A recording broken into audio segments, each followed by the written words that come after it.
저는 부모들을 보통 뭐라고 부르냐면 상처 입은 치유자다 이렇게 얘기를 해요. 내가 가지고 있는 이 상처의 경험과 내가 살아온 이 내 생에 감추고 싶기까지 어려운 이 상처들을 가지고 있어요. 없어지는 거 아니에요. 그 흉터 자국 보면서 여전히 칼에 찔린 자국, 험하게 다루었던 그 자국이 있으면서도 불구하고 내 아이를 위해서는 더 괜찮은 부모가 되겠다. 이전에 내가 받았던 그 취급보다 괜찮은 상황에서 성장할 수 있도록 내가 최선을 다하겠다. 그 마음먹은 그 눈빛과 그 손짓과 그 행동과 그 인생을 시공간을 다 제공하는 이 모든 순간이 다 거룩한 헌신이라고 생각합니다.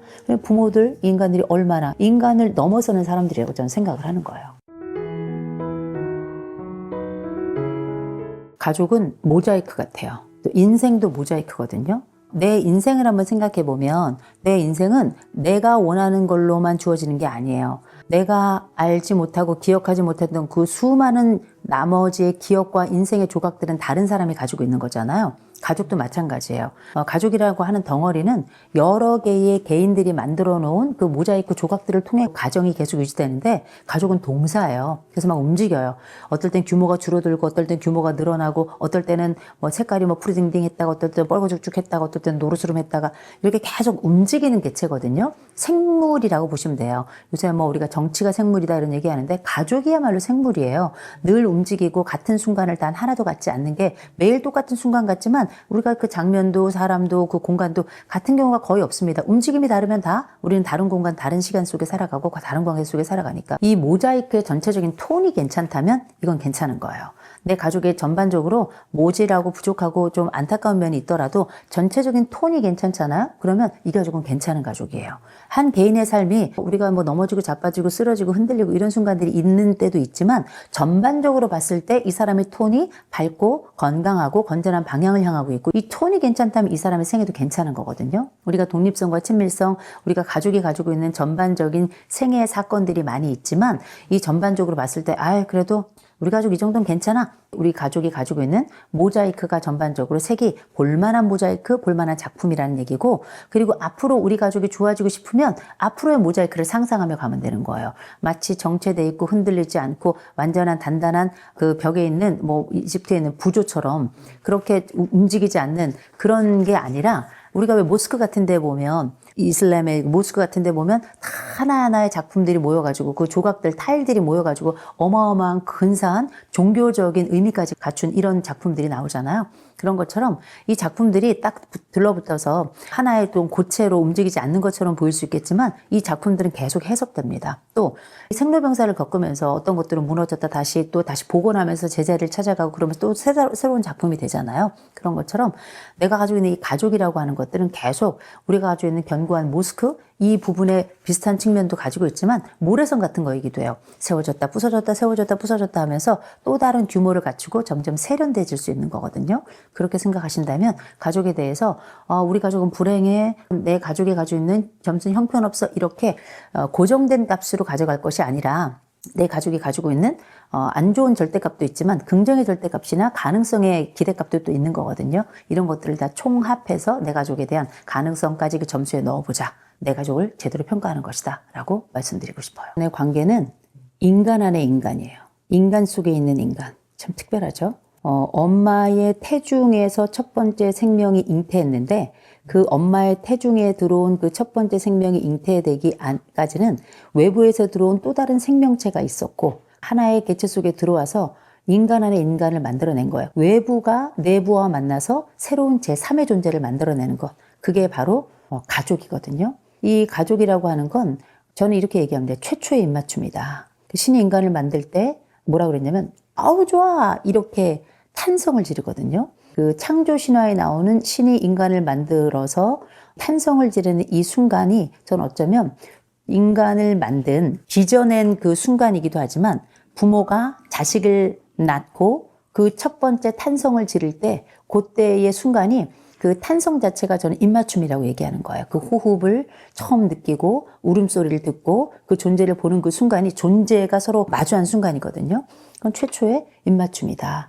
가족이 가지고 있는 이 아름다운 첫 번째 탄생이라고 하는 건 굉장히 기묘한 일이에요. 우리가 부부로 살아간다는 건 한 남자, 한 여자와 한 남자가 만나는 거예요. 동성부부도 있고 많이 있지 뭐 존재와 또 다른 존재가 만나는 그 순간이잖아요. 만나는 순간 이미 성체가 돼서 만나는 거예요. 성체들이 만나가지고 DNA도 완전히 다르고 문화도 완전히 다른 두 존재가 만나서 가족이라고 하는 하나의 법적 테두리, 사회적인 용인된 형태의 관계를 가져요. 생활을 해가요. 우린 정서 공동체이고 경제 공동체가 되고 동시에 문화 공동체가 되고 서로 법적인 공동체가 되어서 서로에게 디펜스, 방어를 해주는 존재이자 서로를 지탱해주는 존재이자 서로를 보완하는 존재로 그렇게 같이 만나요. 이렇게 만나가지고 뭐 하냐면 알 수 없는 기묘한 그 사랑의 기운과 입맞춤을 통해서 생명이 딱 탄생해요. 이 생명이 탄생했는데 이 생명의 기원이라는 게 얼마나 놀라워요. 알지 못하는 이와 또 알지 못하는 이가 만나서 서로 아는 존재를 만들어내는 거예요. 그 존재, 이 두 존재라는 공간 안에 새로운 생명체가 들어선 거예요. 제가 인간 안에 인간이라고 얘기를 한 거예요. 인간 속의 인간이고 문화 속의 문화이고 그런데 이 존재는 그럼 둘의 DNA의 조합이냐? 아니죠. 변수를 가지고 있는 또 다른 개체가 나오는 거예요. 그러니까 우리는 모르는 자가 함께 만나서 아는 자 같은 모르는 자를 잉태하게 되는 거거든요. 이게 가족이에요. 참 놀랍죠? 그래서 이 가족이라고 하는 건 첫 번째 입맞춤으로 시작해서 부모가 돌아갈 때는 이 부모를 우리가 만지면서 끝내는 게 아니고요. 눈을 맞추면서 죽습니다. 마지막 시선이에요. 첫 번째 입맞춤이자 마지막 시선이 가족이다. 근데 이 가족이라는 게 언어도 생로병사가 있고 나라도 생로병사가 있고 문화도 생로병사가 있고 그런 것처럼 인간도 생로병사가 있고 근데 가족도 생로병사가 있어요. 부부가 처음 만나서 가족으로 이제 탄생하고 이 탄생한 가족에게서 아이가 생겨나면서 가족이 이제 확대가 되는데 이 처음에 탄생할 때의 가족이 가지고 있는 모양과 특성과 질이 아이가 딱 태어나잖아요.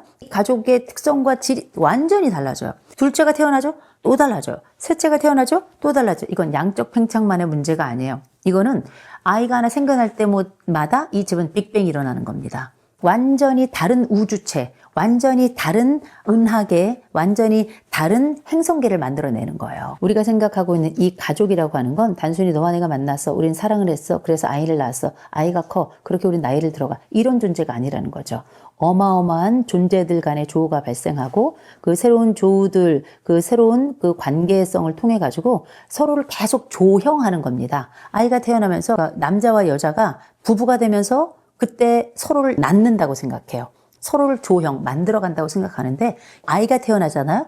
아이를 우리 부모가 조형하기도 하지만 아이도 부모를 조형해서 그 전에 한 개별체로 살아가던 그 사람들을 부모가 되게 하는 거예요. 이렇게 우리는 온 가족은 서로를 만들어가면서 인간이라고 하는 되어가는 존재에 의미를 부여하고 의미와 관계성을 확대하고 그다음에 의무성을 만들어내고 더 나아가서 서로의 존재를 복되고 아름답고 향상하는 더 괜찮은 존재가 되게끔 헌신하는, 상호 헌신하는 관계가 되는 거죠. 굉장히 추상적이고 철학적인 얘기를 하는 것 같지만 저는 이게 가족이라고 생각을 해요. 가족을 굉장히 위대하다고 생각합니다. 어쩌면 가장 가까운 사람인 것 같지만 가장 먼 사람이 되게끔 만드는 과정에 함께 참여하는 사람들이고요. 하지 않아도 될 의무사항들을 서로 가족이란 이름으로 해가면서 피곤하지만 지탱해주는 사람들이라고 보거든요. 제가 이 말씀을 왜 드리냐면 부모는 모성애, 부성애 얘기하잖아요. 모성애, 부성애는 본능이 아니에요. 많은 사람들이 이걸 본능으로 알고 있는데 심리학에서는 이런 본능이라고 얘기하는 것들을 두 가지로 나눕니다. 동물에게는 어떤 말을 쓰냐면 고정행위 패턴이라는 말을 써요. 이 고정행위 패턴이라는 말은 이를테면 가시고기 같은 이런 동물은 빨간색만 보면 그냥 돌진해요. 그 대상이 무엇이든지 간에 그냥 보고 자시고 따지고 할 거 없어요. 그냥 모든 가시고기는 다 빨간색을 향해서 눈먼 가시고기 아니고선 다 돌진이에요. 우리는 거의 예외가 없어요. 이런 반응들을 우리는 고정행위 패턴, 고정된 행동이 나타나는데 이게 하나의 패턴을 이루고 있다는 것. 그래서 우리가 동물에게는 이런 본능과 관련된 이야기를 고정행위 패턴이라고 불러요. 인간에게는 고정행위 패턴이라고 부르지 않고요. 일반적 행동 특성이라고 말해요. 일반적 행동 특성이라는 건 대부분은 이렇지. 근데 아닐 수도 있다? 이게 일반적이라는 거잖아요. 일반적으로 나타나는 행동이 하나의 이 사람에겐 특성으로 나타나는 거예요. 모성애라고 하는 게 만약에 본능이고 부성애라는 게 본능이면 애를 버리지 말아야죠. 애를 때리지 말아야죠. 그렇잖아요. 그러나 우리는 그렇게 아이를 버리기도 하고 때리기도 한단 말이에요. 그렇죠? 모성애나 부성애는 본능이 아니에요. 그래서 모성애, 부성애가 거룩하고 아름답고 훌륭한 거예요. 본능이 아님에도 불구하고 우리는 이 상황 속에서 이 아이를 키우기로 마음 먹은 거예요. 작정한 거예요.